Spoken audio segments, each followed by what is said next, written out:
Hello दोस्तों, नमस्कार। स्वागत है आप सभी का पीके एजुकेशन कोर पर। ये एनसीईआरटी हिस्ट्री क्लास 6 की मैं आपके साथ डिस्कस कर रही हूँ। उसी में आज हम चैप्टर नंबर डिस्कस करेंगे 7। इससे पहले 6 चैप्टर मैं आपके साथ डिस्कस कर चुकी हूँ। जिन लोगों ने वो वीडियोस नहीं देखे हैं उनका लिंक आपको डिस्क्रिप्शन में मिल जाएगा, वहाँ से आप दे सकते हैं। या फिर आप सीधे पीके एजुकेशन कोर टाइप करेंगे और आप यूट्यूब पर जाएंगे, आपको यहाँ पर पूरी प्लेलिस्ट मिल जाएगी। तो लास्ट चैप्टर में मैंने आपके साथ डिस्कस किया था कि शासक कैसे बने और बहुत सारे पॉइंट्स थे जो मैंने आपके साथ सारे के सारे उस चीज़ों में बताया। वेदों के बारे में बताया, वेदों की रचनाओं के बारे में बताया, वर्ण व्यवस्था के बारे में मैंने डिस्कस किया। कुछ कुछ स्पेशल जगह ऐसी थी, हस्तिनापुर के बारे में आपसे बात करी मैंने, और राजा क्या होते हैं, अश्वमेध यज्ञ क्या है, जनपद क्या है, महाजनपद क्या है, किलेबंदी क्या है, इन सारी चीज़ों के बारे में, मगध के बारे में बहुत सारी चीज़ें मैंने आपके साथ डिस्कस करी।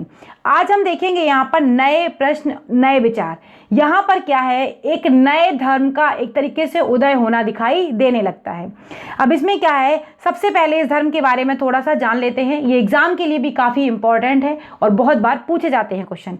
बुद्ध की कहानी, बौद्ध धर्म के बारे में हम सभी जानते हैं, तो बुद्ध की कहानी के बारे में ज़रा चीज़ों को देखते हैं। सिर्फ अभी हम यहाँ पर बेसिक चीज़ें ही डिस्कस कर रहे हैं। आगे आने वाले चैप्टर्स में या फिर 7th की, 8th की, 9th की सारी एनसीईआरटी में आपके साथ डिस्कस करूँगी। उनमें जिस जिस तरीके से कॉन्सेप्ट बताए गए हैं उन सारे कॉन्सेप्ट को लेकर आपके साथ बढ़ेंगे।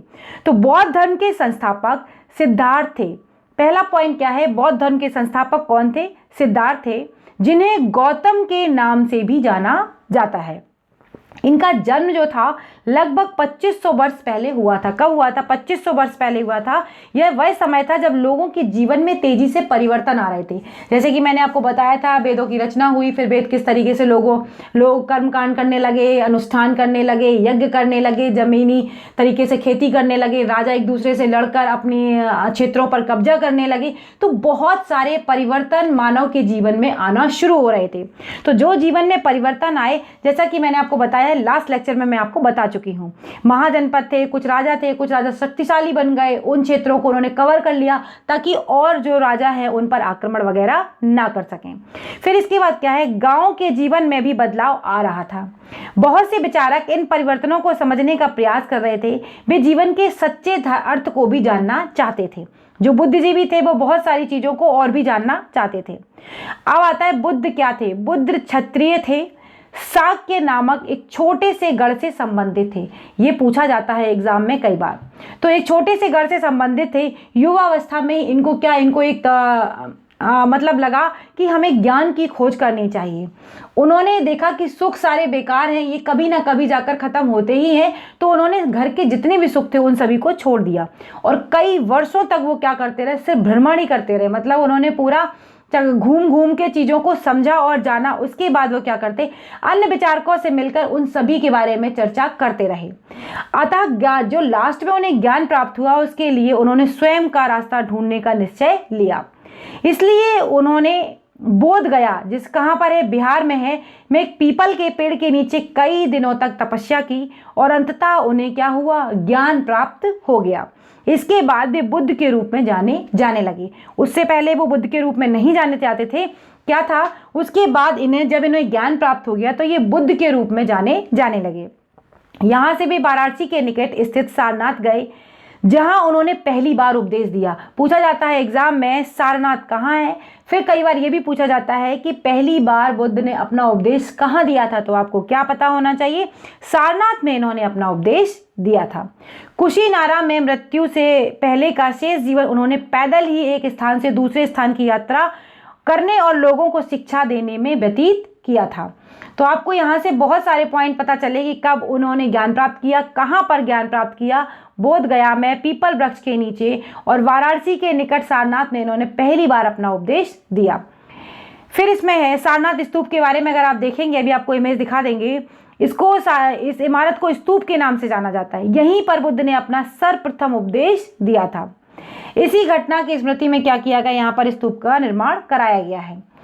अब अगर देखें, बुद्ध ने शिक्षा दी कि यह जीवन क्या है, कष्टों और दुखों से भरा है। इन्होंने कहा कि जो जीवन है वो उसमें बहुत सारे कष्ट और हमेशा के लिए ही दुख हैं, ये कभी इनसे ऊपर नहीं उठ सकता। और हमारी इच्छाएं जो है वो कभी भी पूरी नहीं हो सकती। कई बार क्या होता है कि जो हम चाह लेते हैं उसे पा लेने के बाद भी हम संतुष्ट नहीं हो पाते हैं, और ये बात कहीं ना कहीं हद तक सही भी है, बहुत बार ऐसा होता है।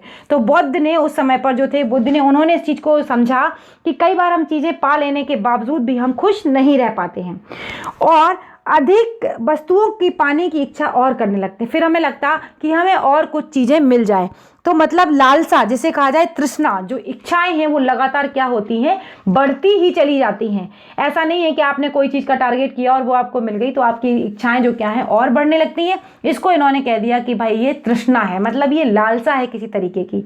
बुद्ध ने एक और शिक्षा दी कि आत्म संयम अपना कर ही हम ऐसी लालसा से मुक्ति पा सकते हैं। अगर आपने अपने मन में संतुष्टि पा ली, जो मन का संतोष है, जैसे कई बार कहा जाता है कि अगर आपका मन संतुष्ट है तो फिर आपको दुनिया की कोई भी चीज़ आपको अपनी तरफ नहीं खींच पाएगी, आप दुनियावी चीज़ों से बहुत ऊपर उठ जाते हैं। उन्होंने लोगों को दयालु होने और मनुष्यों के साथ साथ ये भी कहा कि जानवरों का भी हमें आदर करना चाहिए, क्योंकि उनका मानना था कि हमारे जो कर्म हैं वो जीवन के साथ और जीवन के बाद भी हमारे जीवन को प्रभावित करते हैं। और बुद्ध ने यह भी कहा कि अपनी शिक्षा सामान्य लोगों को किस भाषा में दी, प्राकृत भाषा में दी।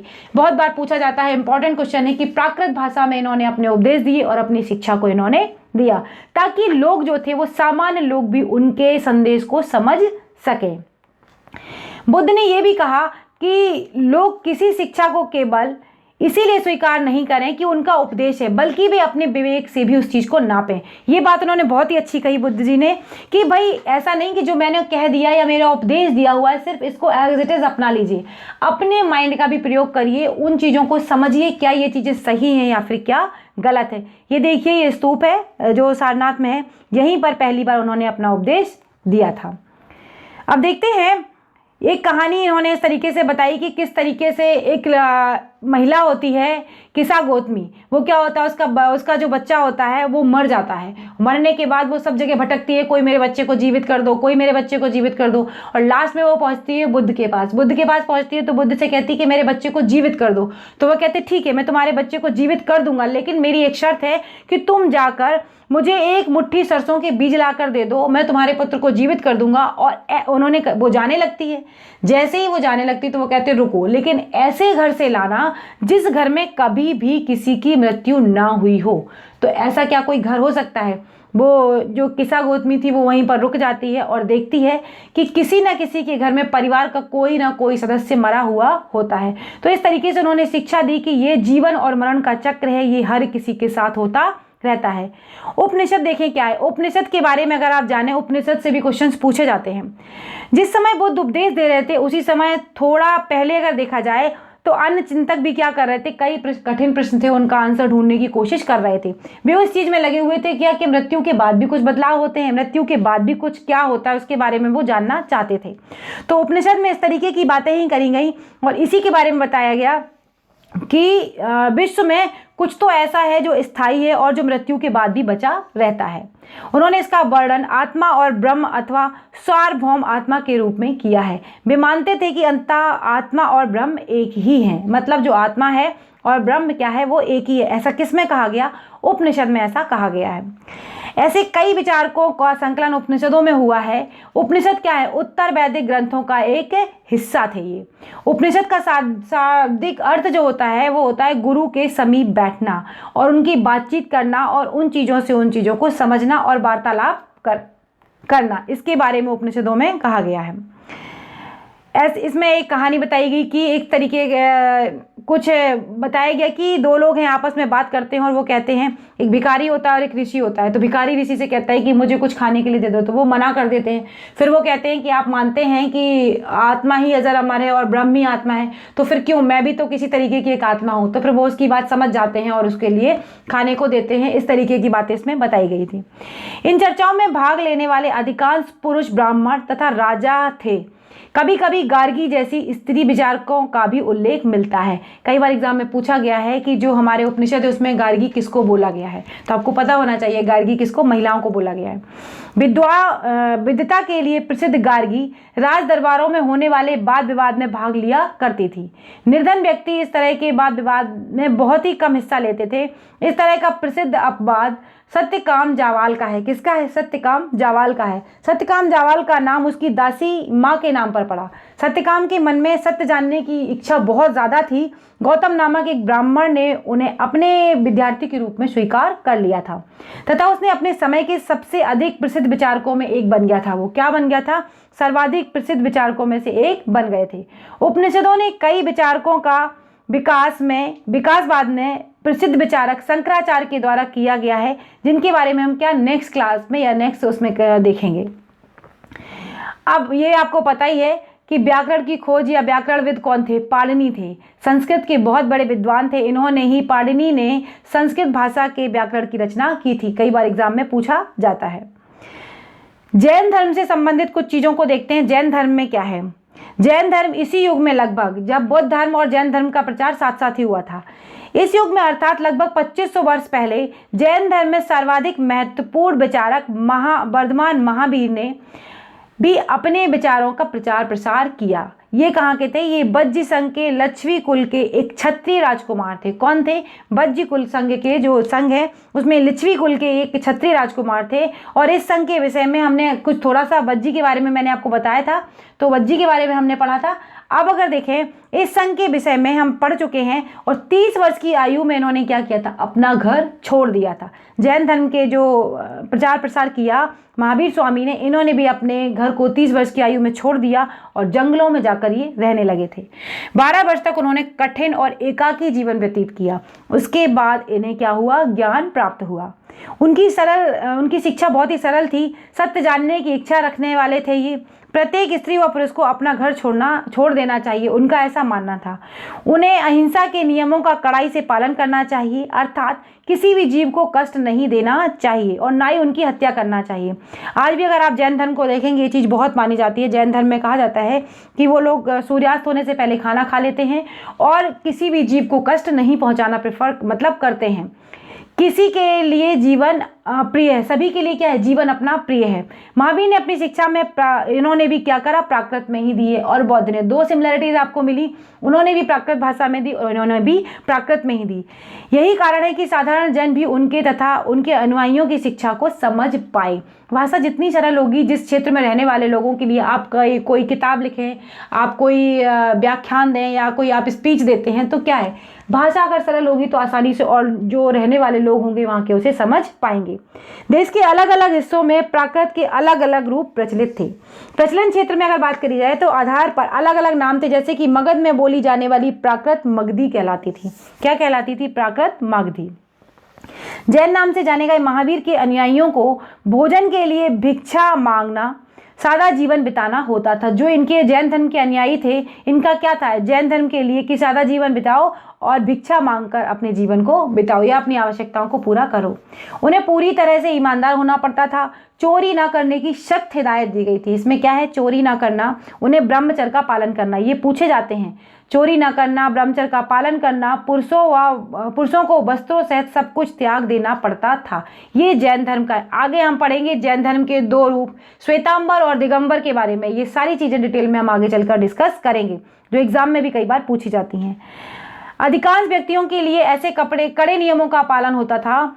फिर भी हजारों व्यक्तियों ने इस नई जीवन शैली को अपनाने और जानने के लिए बहुत जोर दिया और अपने अपने घरों को छोड़ दिया। कई अपने घरों पर ही रहे और भिक्षु और भिक्षुणी बनने लगे। लोगों को भोजन प्रदान कर उनकी सहायता किया करते थे। मुख्यतः व्यापारी जो थे वो जैन धर्म का समर्थन किया, लेकिन किसानों के लिए इन नियमों का पालन करना बहुत ही कठिन होता था, क्योंकि वो अनाज को अगर सुरक्षित रखना चाहते थे तो उन्हें किसी न किसी तरीके से कीड़े मकोड़ों को मारना पड़ता था, जो कि जैन धर्म में क्या था? जैन धर्म में उसको ठीक नहीं माना जाता था। बाद की सदियों में जैन धर्म उत्तर भारत के कई हिस्सों के साथ साथ गुजरात में, तमिलनाडु में और कर्नाटक में भी फैल गया। महावीर तथा उनके अनुयायियों की शिक्षाएं तथा कई शताब्दियों तक मौखिक रूप से ही रहीं। वर्तमान में जैन धर्म की शिक्षाएं लगभग 1500 वर्ष पूर्व गुजरात के बल्लवी नामक स्थान पर लिखी गई हैं। अभी देखते हैं इसमें पूछा जाता है कई बार वल्लभी कहाँ पर है, तो आपको पता होना चाहिए गुजरात में है। संघ देखिए, जो संघ बने, महावीर तथा बौद्ध दोनों धर्मों का मानना था, इनका मानना था कि घर को त्याग करने पर ही सच्चे ज्ञान की प्राप्ति हो सकती है। ऐसे लोगों के लिए उन्होंने संघ नामक संगठन बनाया, जहां घर का त्याग करने वाले लोग एक साथ रह सके। बात ये थी ना कि अगर घर का त्याग करें तो जाएं कहाँ, तो कहीं ना कहीं पर तो उन्हें रहना पड़ेगा, तो इस चीज को नाम दिया गया संघ। संघ में रहने वाले बौद्ध भिक्षुओं के लिए बनाए गए नियम में विनय पिटक नामक ग्रंथ में मिलते हैं। विनय पिटक बहुत महत्वपूर्ण है। विनय पिटक में पूछा जाता है किससे संबंधित ग्रंथ है, तो ये बौद्ध धर्म से संबंधित ग्रंथ है, जिसमें बौद्ध भिक्षुओं के बारे में बताया गया है। विनय पिटक से हमें पता चलता है कि संघ में पुरुषों और स्त्रियों के रहने की अलग अलग व्यवस्थाएं हुआ करती थी। सभी व्यक्ति संघ में प्रवेश ले सकते थे। हालांकि संघ में प्रवेश लेने के लिए भी कुछ नियम और कानून थे। जैसे बच्चे थे तो अपने माता पिता से पूछें, अगर किसी की वाइफ है तो वो अपने हस्बैंड से पूछती थी।